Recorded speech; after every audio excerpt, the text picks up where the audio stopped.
Hello everyone and welcome to the first episode of the Wild Whiskeys I'd Like to Drink Whiskey Podcast, sponsored by Macadoodles.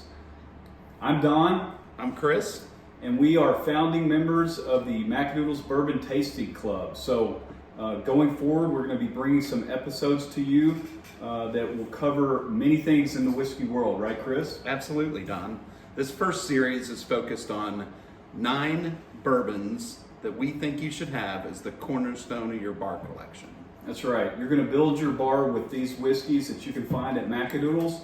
We're really bringing you whiskeys that are focused on 3 elements. First and foremost, most importantly, you're going to be able to find them and buy them at a local Macadoodles store near you. Yeah, I think affordability is key, right? We want these whiskeys to be accessible to everyone. One of the criteria that we considered in selecting these whiskeys was versatility. So these whiskeys are those that you can drink neat, on the rocks, or put into a mixed drink. Yeah, great in an old-fashioned or anything else that you'd like to mix your bourbon in. So Don, tell me how you got interested in whiskey. Sure, yeah. So for me, it started back in college, probably like many people. It was really about functionality for me, Chris. I started going to parties at law school for BYOB. I was just basically being lazy, to be honest. And I would go to the local store and buy $7.50 of Maker's Mark, and that's what I took to parties instead of a giant ice chest full of beer. It was a big hit. I shared it with a lot of folks, and at the end of the day, that opened me up into the world of whiskey.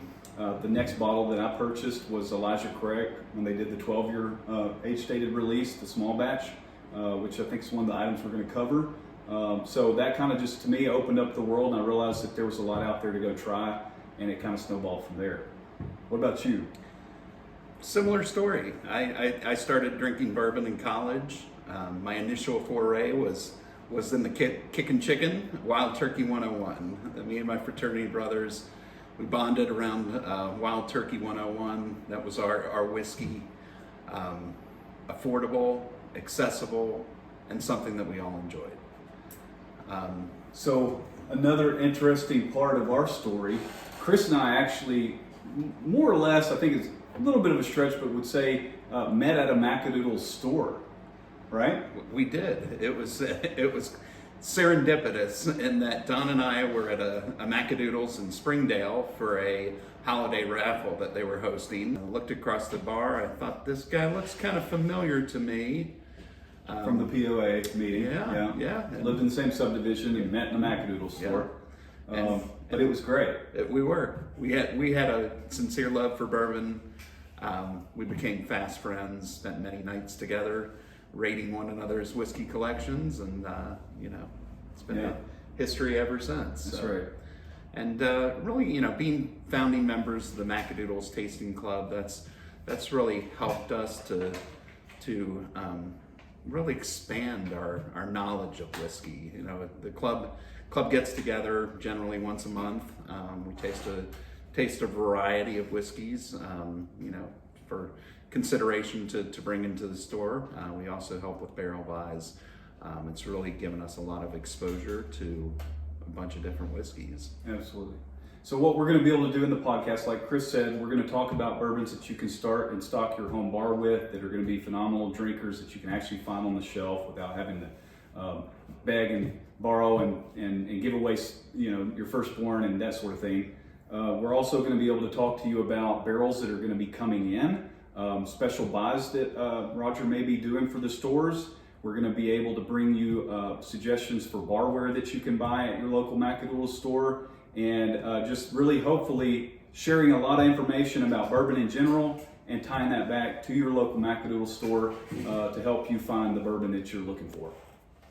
So as we've mentioned, we're going to initially at least focus on basics, the whiskeys that you can find on the shelf and build your bar with.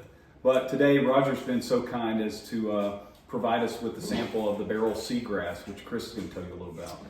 Yeah, so what we have here is the Barrell Seagrass, and this is from the craft spirits line, which is also fondly known as the gray label. So Seagrass has gotten a lot of great press recently.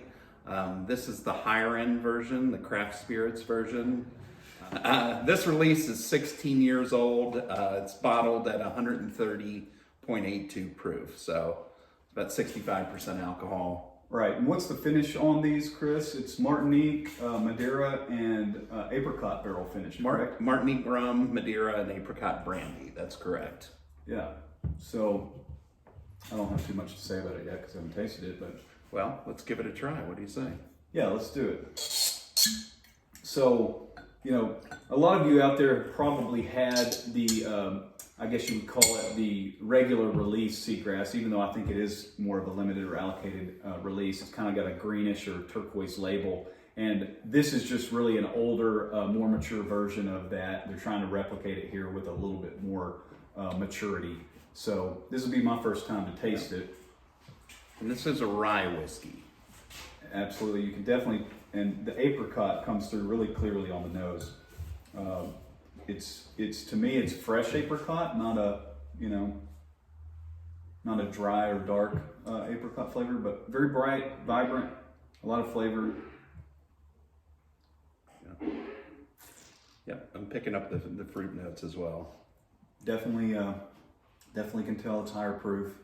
Overall, it's a pretty good whiskey. Now, we're going to be very honest with you guys, and I'm going to tell you right now that this is something. Fortunately, Roger doesn't have a lot of this to try to sell, or you know, be getting myself in trouble here. But the price point on this particular offering, if you love the original Seagrass offering, you would probably appreciate this very much and might find that it's worth the price point. If you're not used to finished whiskeys, this is going to be something that's very different from most bourbons that you've had. So it's a great whiskey.